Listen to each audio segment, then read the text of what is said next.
Hi guys! How are you doing? Char! Welcome to Emil's channel! So for today's ganap nga, nasa bahay lang kami until we have decided na magala somewhere na malapit lang din sa area namin.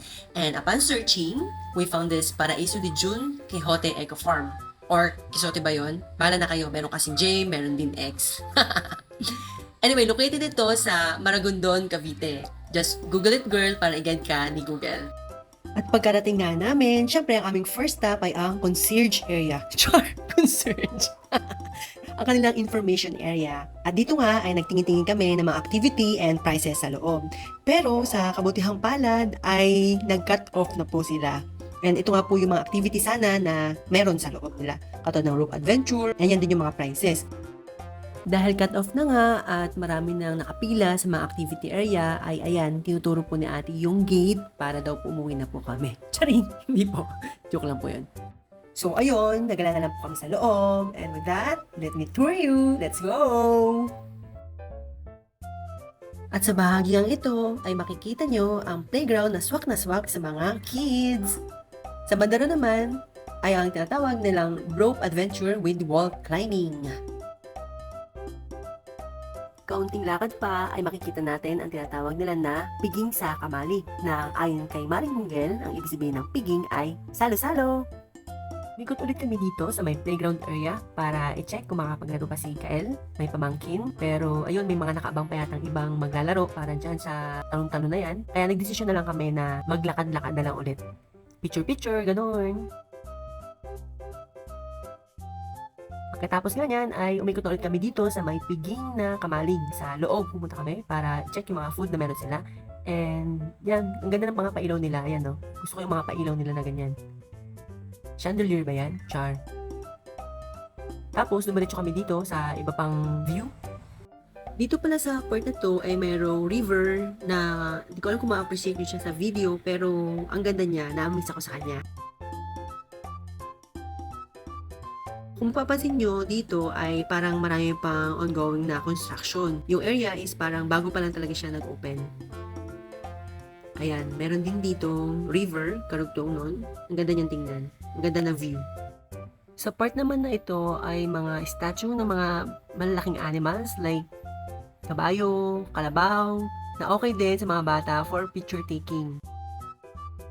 At eto na nga, at nagtuturo na rin ang aking inay, gusto niya rin daw magpa-picture sa banda roon. Kaya, tara na!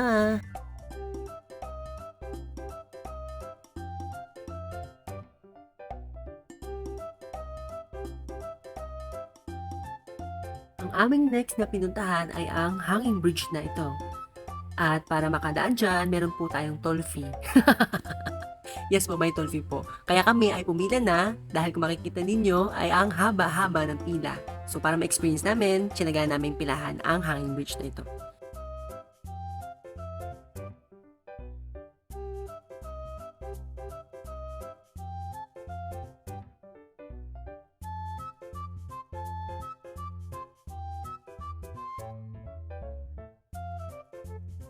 Sa ibabang bahagi ng hanging bridge na ito ay ang parang bulkang Taal yata yun na mayroong malaking crocodile na statue sa side nito para siya ding swimming pool. So pupunta kami dyan later. Sa totoo lang, nung nasa kalagitnaan na neto ay natatakot ako dahil nauga siya.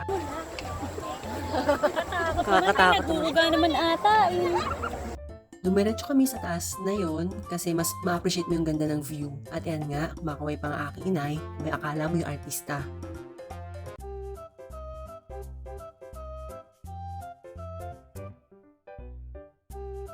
See, mas maganda at ma-appreciate mo yung hanging bridge. Tapos, ayun, picture-picture lang. Pagkatapos na ito ay bumaba na nga kami sa gilid ang daan. Papunta dun sa bulkan na may malaking crocodile na si Lolong ata yun. Char! Medyo matarik yung hagdan at mahaba-haba yung lakarin, kaya dahan-dahan lang sa paglalakad para hindi masyadong hingalin. Sa daan ay makikita mo yung close-up view ng river at yung kahabaan ng hanging bridge. And finally, nandito na nga kami. Ito kita yung hanging bridge oh. Like a bridge over troubled water. Siyempre, picture-picture sa bulkan at sa crocodile.